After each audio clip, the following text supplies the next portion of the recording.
নমস্কার, মহুয়া বার্তা ইউটিউব চ্যানেলে মহাভারতের ধারাবাহিক পর্বে আপনাকে স্বাগত জানাই। আজকের পর্ব ধুন্ধুমারের কথা, উতঙ্ক মুনির তপস্যা এবং তাকে ভগবান বিষ্ণুর বরদান। চ্যানেলে যারা নতুন তাদের অনুরোধ জানাবো চ্যানেলটি সাবস্ক্রাইব করে মহাভারতের ধারাবাহিক পর্বগুলো শ্রবণ করুন। আসুন আজকের পর্ব শুরু করি। মহারাজ যুধিষ্ঠির মহর্ষি মার্কণ্ডেয় মুনিকে জিজ্ঞাসা করেছিলেন, মুনিবর, আমরা শুনেছি যে ইক্ষ্বাকু বংশীয় রাজা কুবলাস্য অত্যন্ত প্রভাবশালী রাজা ছিলেন। পরে তিনি ধুন্ধুমার নামে বিখ্যাত হয়েছিলেন। তার এই নাম পরিবর্তনের কারণ কি? আমরা তা ঠিকমতো জানতে আগ্রহী। যুধিষ্ঠিরের জিজ্ঞাসার উত্তরে মহর্ষি মার্কণ্ডেয় মুনি বলেছিলেন, রাজা ধুন্ধুমারের ধার্মিক উপাখ্যান আমি শোনাচ্ছি, মন দিয়ে শোনো। বহু পূর্বে উতঙ্ক নামে একজন প্রসিদ্ধ মহর্ষি ছিলেন মরুদেশের, যেটি বর্তমানে মারওয়াড়ের সুন্দর প্রদেশে তার আশ্রম ছিল। মহর্ষি উতঙ্ক ভগবান বিষ্ণুকে প্রসন্ন করার জন্য বহু বছর ধরে কঠোর তপস্যা করেছিলেন। ভগবান প্রসন্ন হয়ে তাকে দর্শন দিলেন।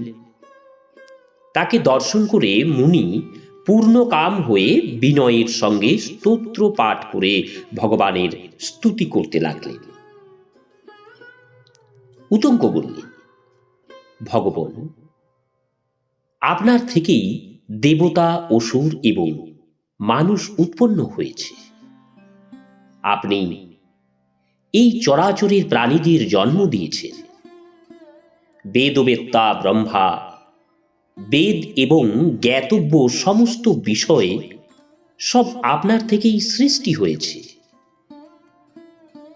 দেবাদিদেব, আকাশ আপনার মস্তক, সূর্য এবং চন্দ্র নেত্র, বায়ু হলো আপনার নিঃশ্বাস, অগ্নি আপনার তেজ, সর্বদিকেই আপনার বাহু, মহাসাগর উদর, পর্বত হলো উরু এবং অন্তরিক্ষ হলো জঙ্ঘা, পৃথিবী আপনার চরণ এবং বৃক্ষাদি আপনার রোম, ইন্দ্র, সোম, অগ্নি, বরুণ, দেবতা, অসুর, নাগ এরা সকলেই নতমস্তকে নানা স্তুতি করেন এবং হাত জোড় করে আপনাকে প্রণাম করেন। ভুবনেশ্বর, আপনি সমস্ত প্রাণীর মধ্যে ব্যপ্ত আছেন। বড় বড় যোগী এবং মহর্ষিগণ আপনারই স্তুতি করে থাকেন।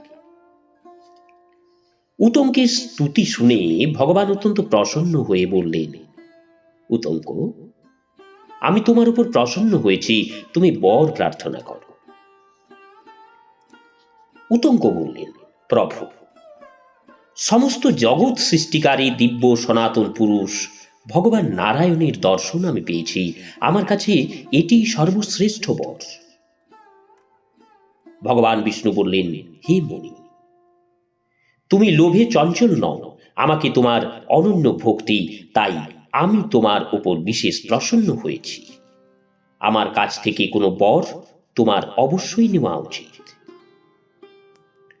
মহর্ষি মার্কণ্ডেয় বললেন, ভগবান বিষ্ণু যখন এইভাবে বারংবার বললেন, তখন উতঙ্ক হাত জোড় করে বর চাইলেন, হে কমলনয়ন, আপনি যদি আমার উপর প্রসন্ন হয়েই থাকেন এবং আমাকে বর দিতে চান, তাহলে এমন কৃপা করুন যাতে আমার বুদ্ধি সর্বদা সম, দম, সত্য ভাষণ এবং ধর্মেই ব্যাপৃত থাকে,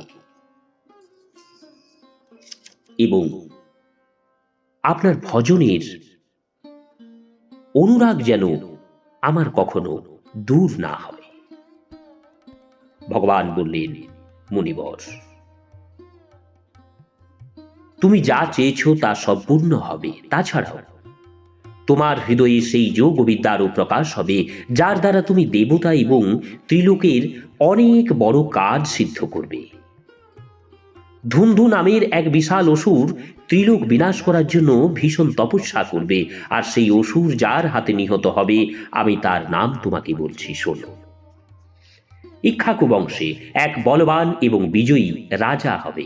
তার নাম হবে বৃহদস্য।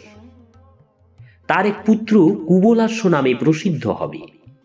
সে আমার যোগবলের সাহায্যে তোমার নির্দেশে ধুন্ধুকে বিনাশ করবে। তখন সে এই জগতে ধুন্ধুমার নামে বিখ্যাত হবে। মহর্ষি উতঙ্ককে এই কথা বলে ভগবান অন্তর্ধান করলেন। নমস্কার, আজকের পর্ব এখানেই শেষ করলাম। আসবো অন্য পর্ব নিয়ে। উতঙ্ক মুনি রাজা বৃহদস্যকে ধুন্ধু বধের জন্য অনুরোধ। পরবর্তী পর্বে চ্যানেলে যারা নতুন তাদের অনুরোধ জানাবো চ্যানেলটি সাবস্ক্রাইব করে মহাভারতের ধারাবাহিক পর্বগুলো শ্রবণ করুন। রাধে রাধে, হরে কৃষ্ণ।